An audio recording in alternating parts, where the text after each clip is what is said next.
You bent down this morning, gave your dog a pat on the head. They looked up at you, trusting, loving, loyal, and you had no idea you just hurt their feelings. Not on purpose, not maliciously, but you did, and they couldn't tell you. Here's something that will change everything.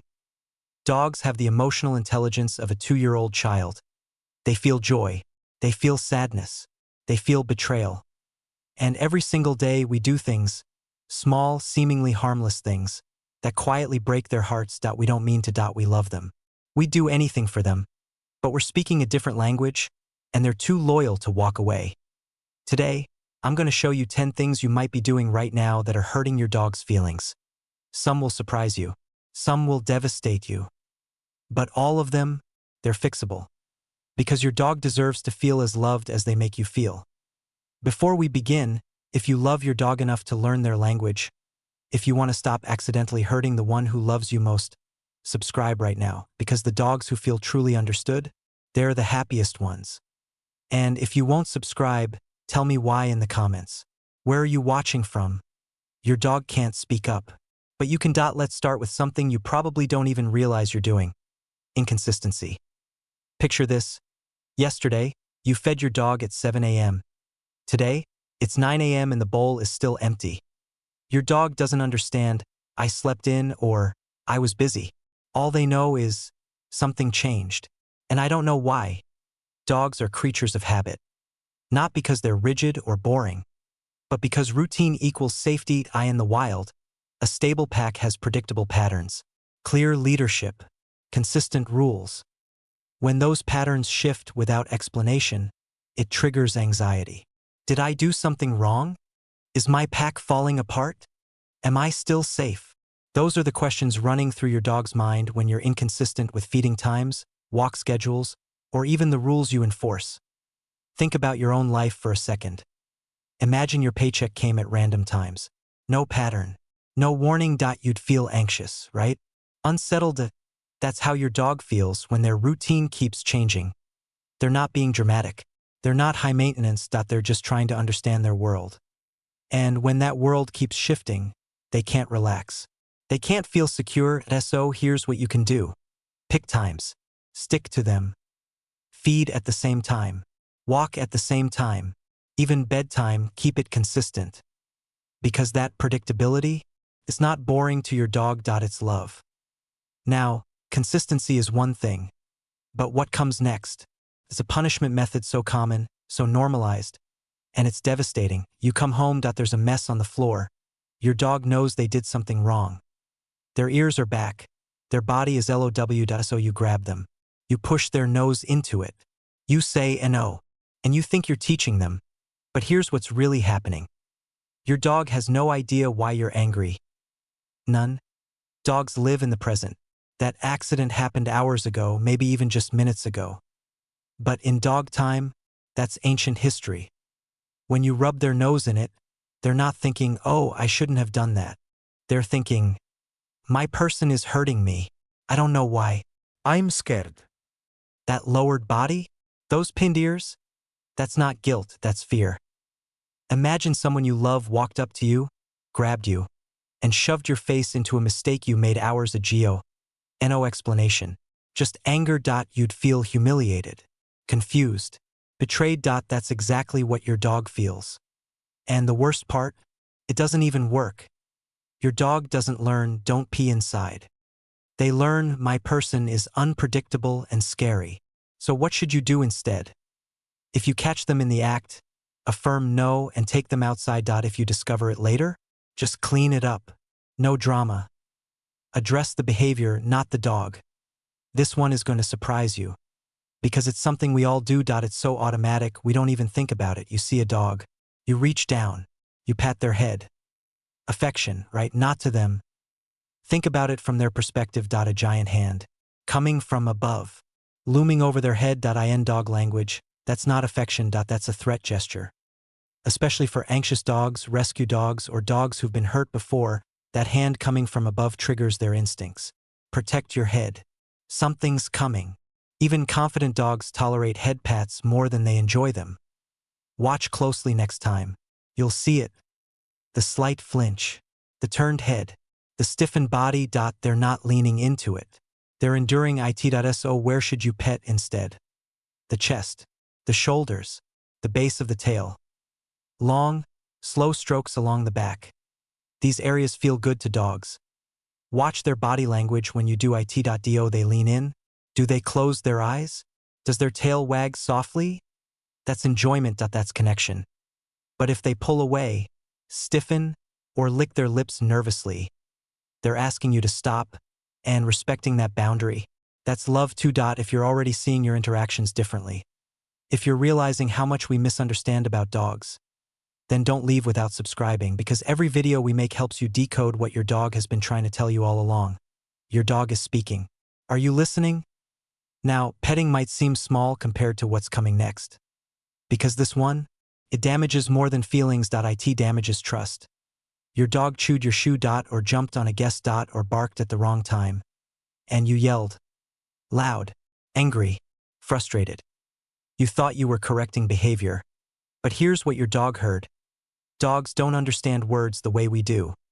They understand tone. When you shout, they don't hear "don't chew shoes."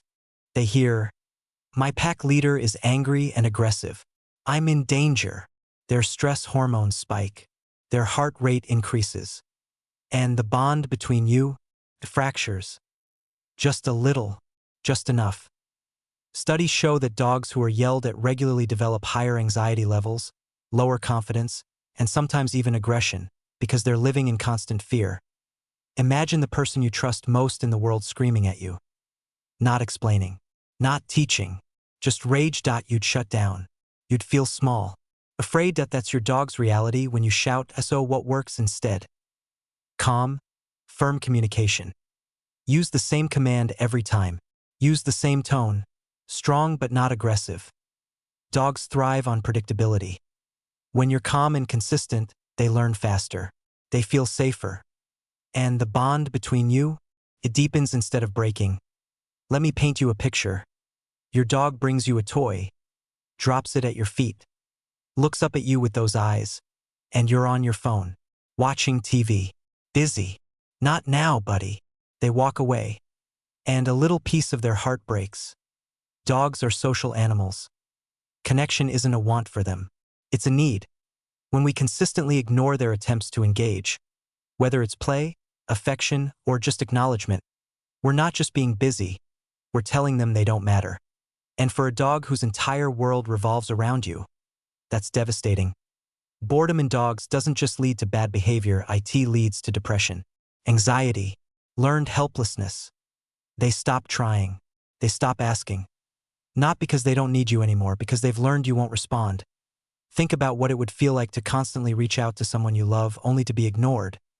Eventually, you'd stop reaching. That's what happens to your dog. So even if you're tired, even if you're busy, take 5 minutes, throw the ball, scratch their ears, sit beside them and just be there. Because to you, it's 5 minutes. To them, it's everything.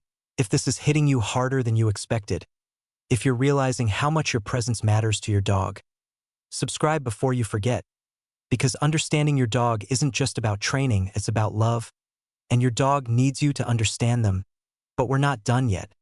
Because number 7, this is the one that will haunt you. Thunder cracks outside.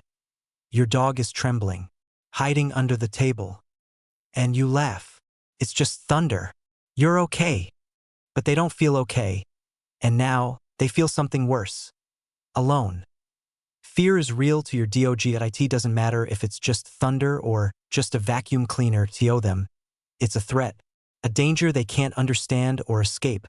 When you laugh, when you mock or minimize their fear, you're not comforting them.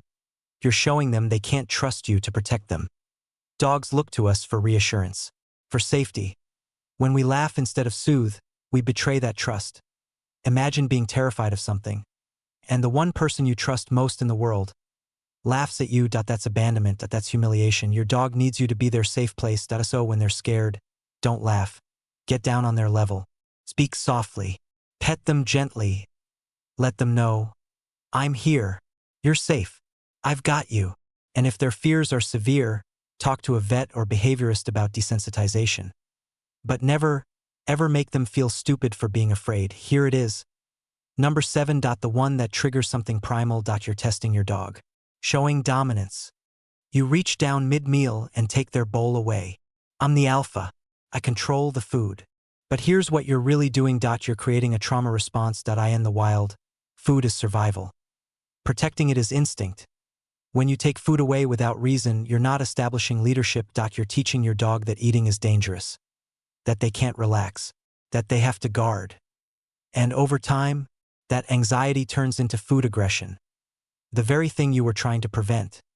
Imagine sitting down to dinner, and someone rips your plate away. No warning, no reason. How would you feel the next time you ate? Anxious, rushed, defensive. That's what you've created for your dog. Mealtime should be peaceful, safe. If you want to teach impulse control, teach leave it or wait before the bowl goes down. Reward them for patience, but once they're eating, leave them alone. Let them feel secure. Because a dog who feels safe while eating is a dog who trusts you completely. If number 7 made your stomach drop, if you're realizing you've been creating anxiety without meaning to, then subscribe. Because fixing these mistakes starts with knowing they exist. Your dog forgives you. Now learn how to do better. Your dog jumps up on you, excited, happy to see you, and you push them away hard, down, off, physical force, rejection. They don't understand. Dogs don't experience physical pushing the way we intend it.to us. It's redirection.to them, it's rejection. Sometimes even aggression. When you shove your dog away, they don't learn don't jump. They learn my person doesn't want me close. And that hurts. Teach boundaries without force. Use commands, off, back, seat. Reward compliance with treats, praise, touch. Redirect their energy to a toy or a task. But never use your hands to push them away, because your hands should only ever mean one thing to your dog: safety, love, connection. Your dog paws at your leg. Gently, persistently. You're watching TV, working, distracted. You ignore it. They paw again, you brush them off, and they walk away. That paw, that's your dog's voice. They can't say, I need you, or something's wrong, or please pay attention. All they have is that gentle touch. And when you ignore it consistently, you're teaching them their voice doesn't matter. Take a second. Just a second. Look at them. Assess the need. Hungry? Bathroom? Anxious? Lonely? Even if it's just affection, give them 30 seconds. A pat. Kind word. Eye contact. Because to you, it's nothing. To them, it's proof you still care. Last one. Your dog misbehaves. Go to your crate. Angry voice. Forced inside. Door slams. You think it's discipline. But you just turned their safe space into a prison. Dogs are den animals. A crate, when introduced properly, is their sanctuary. Their bedroom. Their safe space. When you use it as punishment, you destroy that. Now it's associated with anger, fear, isolation, and they have nowhere left to feel safe. Never force them into the crate as punishment. Instead, make it positive, treats inside, toys, praise when they enter willingly. The crate should be their choice, their refuge. Not a consequence. If you've made it this far, if you're seeing how much we accidentally hurt the ones we love most, then please, subscribe. Because every dog deserves an owner who understands their language. Be that owner. So here's what I need you to remember.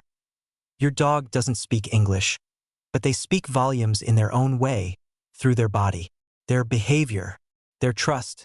And when we don't understand that language, we hurt them. Not because we're bad owners, but because no one ever taught us to listen. Today you learned. Now comes the beautiful part. You get to change. You get to stop the patterns that hurt. You get to become the owner your dog always believed you were. So tell me in the comments. Which of these 10 surprised you most? Which one are you going to change starting today? Drop your dog's name. Tell me their story. Because we're all learning together. And every conversation here helps another dog feel more understood. Hit that like button if this opened your eyes. Subscribe if you want to keep becoming the person your dog deserves. Because at the end of the day, your dog doesn't need you to be perfect. They just need you to T or Y.to listen. to learn, to love them in the language they understand. And that's something you're already doing.